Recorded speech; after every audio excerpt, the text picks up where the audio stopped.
Good evening again, everyone. Excuse me. And welcome to the wine review.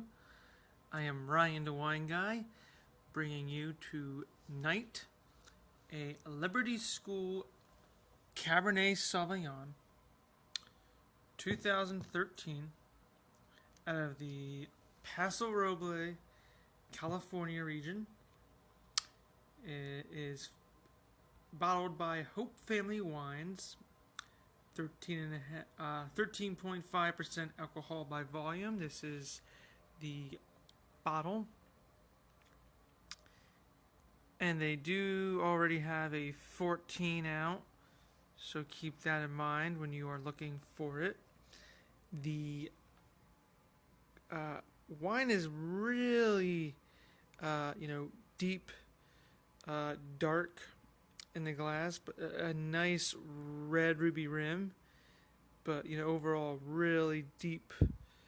I would say purple, if not leaning to completely black, but a very deep dark purple center with that ruby sort of outer ring to it.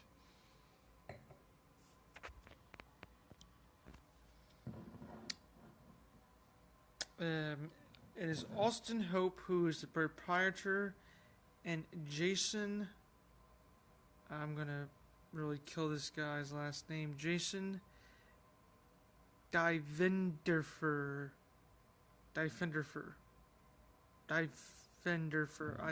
what it looks like. He's the winemaker, so if you guys, Austin and Jason, happen to watch this, I'm sorry, Jason, if I killed your last name. Liberty School, once a well-loved one-room schoolhouse in California. Today, an iconic Paso Robles wine crafted by the Hope family. And I know I'm probably killing Robles. It might be Robles, but I don't know. It's always hard to pronounce that. A wine crafted by the Hope family. Inspired by tradition, we're in it to grow grapes, make wine, and create an honest product for people to enjoy. We've taken our time perfecting this bottle of Cabernet Sauvignon and invite you to take your time to enjoy it. And they have a 14 out right now. I don't know how that one differs from this one, but they do have a 14 one out now, so you can all be sure to look for that one. And if I ever come across it, I may as well myself maybe review it down the line. But you know me, I usually don't like to go back and review same wines twice unless if there is a distinctive difference between the two vintages. That just has to come by research. But right now we are doing the 13. So here we go. We'll give a little bit of a sniff.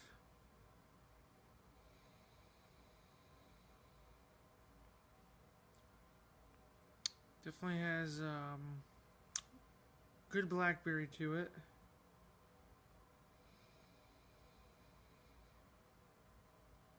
I would say black cherry.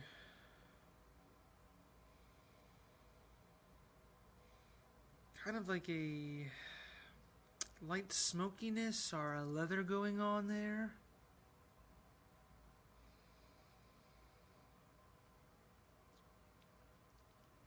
A little bit floral, like violets.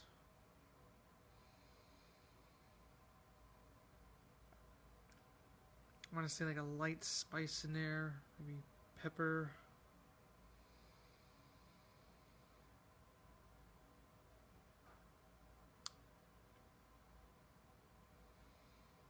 Not an overly strong nose though, so that automatically gets deducted half a star. So the way I review wines, I don't really think I've really ever explained how I review wines. Every wine automatically, it starts off with at a 5 out of 5. I don't build up, I build down. So I go based off of look of the wine in the glass, which really doesn't really say much. But definitely smell starts off. It doesn't. You really gotta like take a big whiff for you to enjoy, for you to really get those aromas and really enjoy those aromas. So it's not really noticeable. So you do gotta take a big whiff. Once you do take a big whiff, it is a lovely nose, but it's just not something you can just really go. You really gotta go get real deep in there. So, that does get automatically half a star deducted. But they are pretty pronounced, those aromas that I said. So let's see what it's doing on the palate.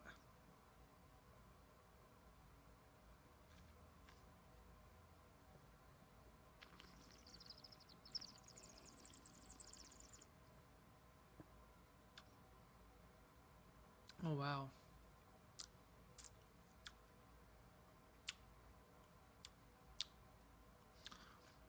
It has a good blackberry, hint of those dark cherries. I want to even say maybe like a kind of like a little sweeter, more tartier, maybe like a pomegranate. Do get those black pepper, but you also get, and I don't know why winemakers do this to their wine, or I don't know how they make it that it does this to their wine, but I sort of get a sort of black tea leaf, or like a black tea sort of taste. Kind of makes it taste a little minerally or something. I don't really like when red wines you get that sort of black tea-ness to it. It's weird. It just kind of leaves you with this funky taste in your mouth. It's not like a bad funk. It's just kind of like you're trying to pinpoint what that taste is. And then once, I had to look it up, and once it said black tea, I'm like, that's it. I always it's like, yes, that is black tea. That is black tea taste. So it's weird, but it's okay. However, it does get another half star deducted. Because I just think that it's just, the aftertaste just kind of leaves you. I would rather have the black tea taste going down than on the aftertaste. I don't get any. I get maybe way in the back a small touch of vanilla. But I really prefer my cabs to have that vanilla, toasty, nutty vanilla, blackberry, blackcurrant taste. This is kind of a weak cab, I would say. It's not a bad cab. It's just not really big and bold and stands out like some other cabs that I've reviewed have. So I think I would say definitely this is a wine that you should try. Maybe the 2014 one's better than this. Like I said, this one's not bad. It's just, it's not spectacular. I would even say, I don't know, it's just, it doesn't really excite me. So I'm going to have to give it another half star just for lack of excitement. So you got lack of smell, lack of really great taste. I mean, it's good taste, but it's not great taste. And then lack of excitement. So I'm going to leave this with a 3.5 stars out of 5. 3.5 stars out of 5 to me is still very good, still very decent wine, and at a decent price. This is probably around $15. You might be able to get on sale at around $12, but you're looking at about a $15, $16 bottle of Cab. So you're pretty lower mid-range price. So for what it's worth, I would say try it. And if you don't like it, whatever. I like it. I don't love it, but I like it. I would say, hey, give it a go if you're just looking for a light Cab that doesn't have really those big, bold flavors like some others. You're just looking for a nice, easy drinking Cab. This is it. It's 3.5 stars out of 5. Liberty School 2013. Keep that in mind, though. 2013. 2013 Cabernet Sauvignon. I'm Ryan, a wine guy, and until next time, cheers.